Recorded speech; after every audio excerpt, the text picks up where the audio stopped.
पहले प्रेम शुक्ला जी आपसे पूछ रही हूँ, जीत के बाद जश्न तो है, लेकिन कहीं किसी तरह के टकराव की सुगबुगाहट भी है क्या वहां? वसुंधरा राजे लगातार, अभी ग्राउंड से रिपोर्ट मिली, 45 विधायकों से मिल चुकी हैं 2 दिन। सारे विधायकों से मिल सकती हैं, भारतीय जनता पार्टी की नेत्री हैं, किसी प्रकार का कोई टकराव नहीं है। भारतीय जनता पार्टी का पार्लियामेंट्री बोर्ड जो तय करेगा, विधायक दल में जो जिसके नाम पर सहमति बनेगी वो मुख्यमंत्री बन जाएगा। भारतीय जनता पार्टी जो है एक परिवार की तरह, बृहत्तर परिवार की तरह काम करता है, संवैधानिक लोकतांत्रिक मूल्यों के अनुकूल काम करता है। भारतीय जनता पार्टी में किसी की का गट तट नहीं चलता है। भारतीय जनता पार्टी में सारे एक परिवार के अंग हैं, सब लोग एक परिवार के हैं। और इसीलिए जैसा मैंने कहा कि शिवराज जी एक मंझे हुए राजनेता हैं और उन्हें अच्छी तरह से पता है क्या बात करनी है और क्या बात नहीं करनी है, लेकिन पार्टी भी समझ रही है कि 24 का गणित क्या है, उसके हिसाब से क्या ये निर्णय लिया जाएगा। मैं एक बार जरा अगर एक तस्वीर दिखाना चाहूं, उस पर मैं बाद में आती हूं, क्योंकि एक तस्वीर जरा एक मैप के जरिए आपको दिखाना चाहती हूं कि कहां इस वक्त बीजेपी है, और उनमें से ये 3 राज्य हैं जिनमें सत्ता मिली है। लेकिन इस वक्त जो एक पूरा भारत का एक मानचित्र है, उसमें कहां बीजेपी नजर आती है उसको जरा देखिए, उसे जरा देख लीजिए, क्योंकि ये उत्तर प्रदेश, उत्तराखंड, गुजरात, गोवा, असम, अरुणाचल प्रदेश, मणिपुर, ये वो राज्य है जहां बीजेपी या तो पूर्ण रूप से सत्ता है या फिर गठबंधन की सरकार है। त्रिपुरा, महाराष्ट्र, हरियाणा, मेघालय, सिक्किम, नागालैंड, मध्य प्रदेश, राजस्थान, छत्तीसगढ़। अब सोचिए कि देश में फिलहाल 30 विधानसभाएं हैं और इनमें 2 केंद्र शासित प्रदेश शामिल हैं, और यहां पर 16 प्रदेशों की सत्ता में एनडीए काबिज है।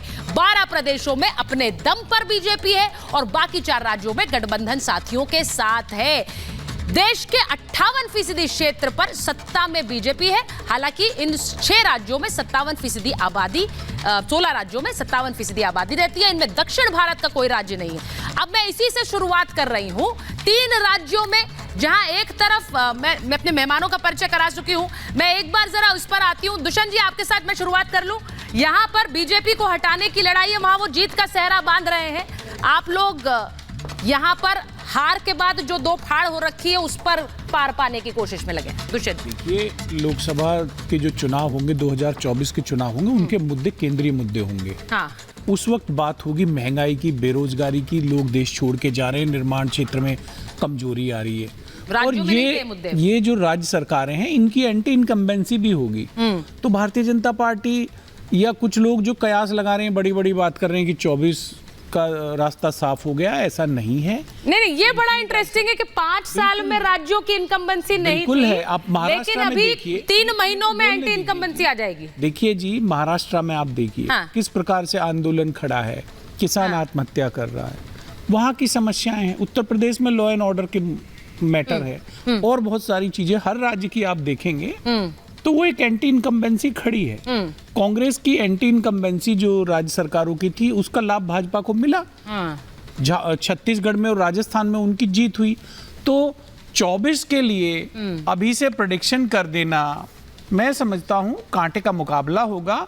और अगर इंडिया अलायंस जुड़ता है तो निश्चित रूप से, अब पिच बदल गई है। अगर इंडिया अलायंस जुड़ता है, अगर मतलब अभी श्योर नहीं है, अगर इंडिया अलायंस जुड़ता है, आप और भाटी जी जुड़े हुए हैं? नहीं जुड़े हुए हैं। अगर जुड़ता है, देखिए, सब अब ये अगर पर आ गया, सच्चाई है। हर पार्टी का अपना डिसीजन।